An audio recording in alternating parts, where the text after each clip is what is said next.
Guys, what's going on? Welcome to Serial at Midnight. My name is Heath, and have you played Atari today? In this video, we're going to discuss a brand new book that just arrived at Serial at Midnight headquarters. Look at how gorgeous this book is. It's all about Atari.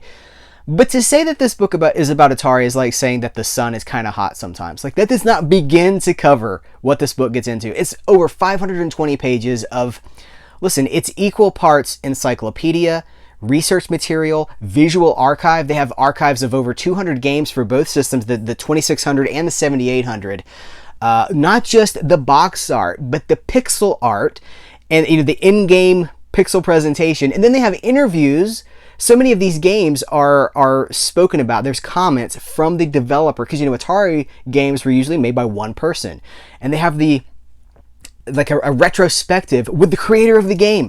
So better than me to just tell you about this, we're going to put this on the table and go kind of go through it together. But this is from Bitmap Books. You can visit their website at bitmapbooks.co.uk. This was sent to me for review, so I want to thank Bitmap Books. But really, it has met and surpassed my expectations beyond my wildest dreams. So I want to share how cool this is with you guys. Seriously, this is one of the definitive Atari resources now. So let's plop this down on the table and crack this book open. All right, we have the book on the table, and I'm going to take this out of the slipcase here and show you.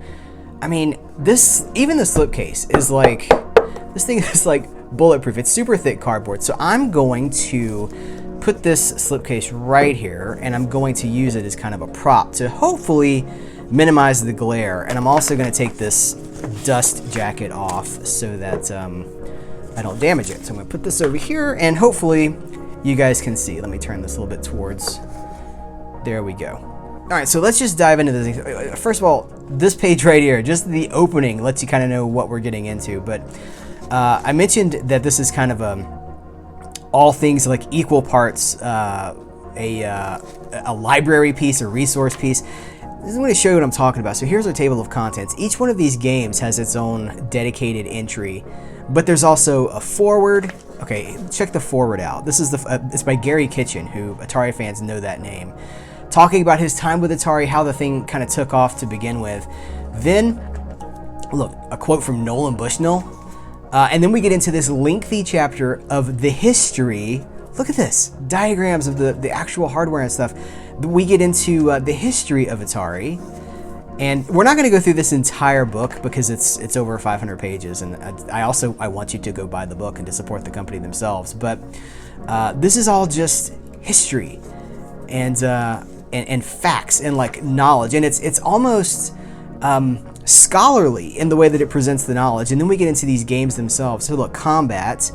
Some of these entries are written by games journalists. We have the intro. First of all, we have beautiful recreations of the art of the game itself, the in-game pixel art. We have this entry from whoever is commenting on it, and then we have the platform 2600, released 1977. Action is the genre, and then the developer and publisher it was an Atari in-house game. So some of these are actually written by the developers themselves. Let me try to find one of those so I can show you guys. Yeah, here we go. Outlaw. David Crane, designer and programmer. Platform 2600, released 1978. Action, Atari. So we go through, like, there's 200 entries, over 200 entries actually, of game of this, where we have the art of the game itself, with a retrospective about what it was like to program it from the person that programmed it. And then we have these kind of interstitials, these inserts here that have quotes or additional just like sidebars about them. And you'll see as kind of we go through this, there's Circus Atari.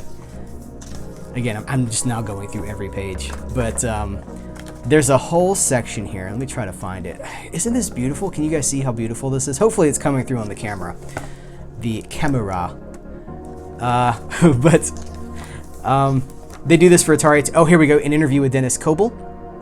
So, kind of talking about, the development side, how the company cooperated with other companies. They partnered with the creator of Space Invaders to bring that to the home market, and that's really what kind of took things off. Look at an interview with Howard Scott Warshaw incredible journalism. So it's not just a visual guide, it's not just an encyclopedia, it's not just a visual resource, it's also genuine journalism. There's been actual, there's a lot of facts here.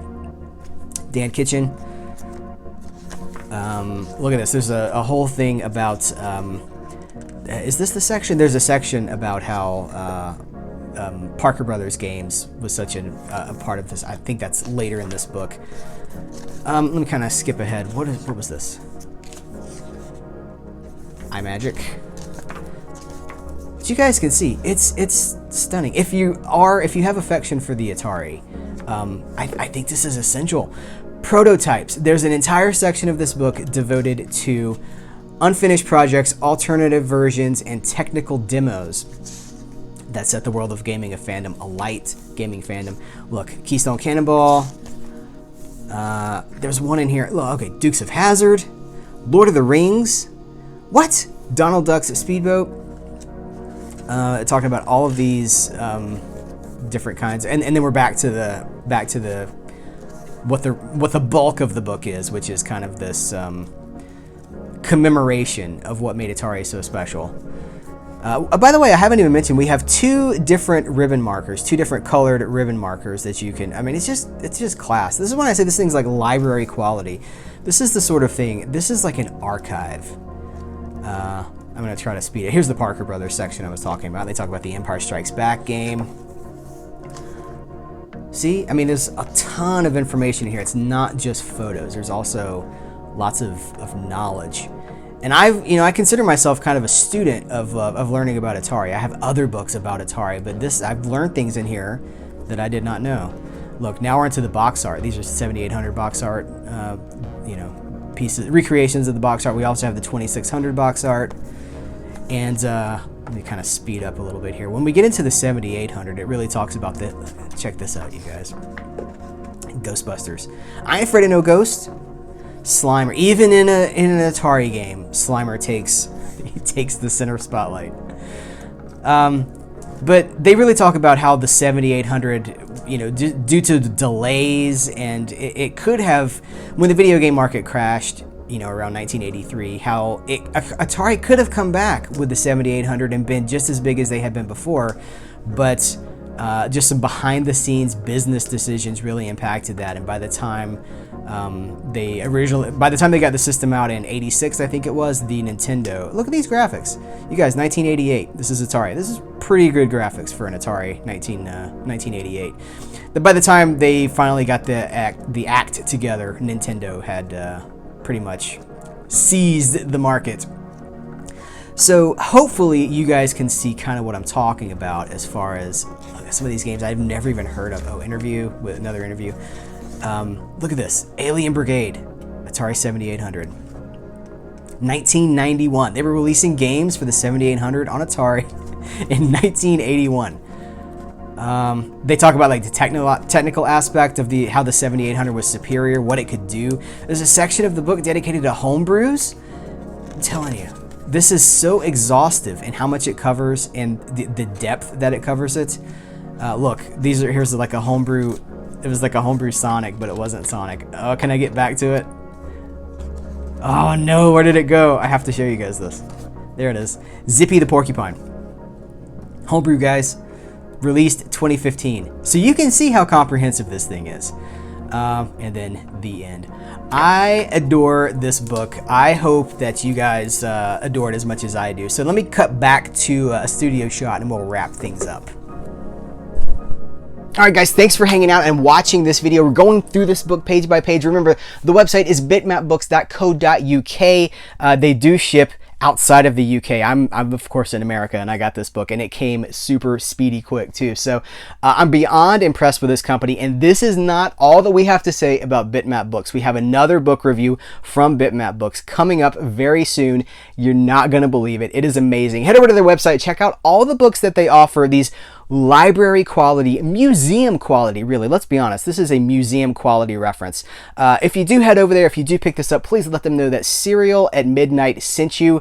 I want to support this company. I want to support efforts like this that archive the past in the best way possible. So guys, thanks for hanging out. Thanks for joining me for this video. Take care, and until next time, I will catch you later.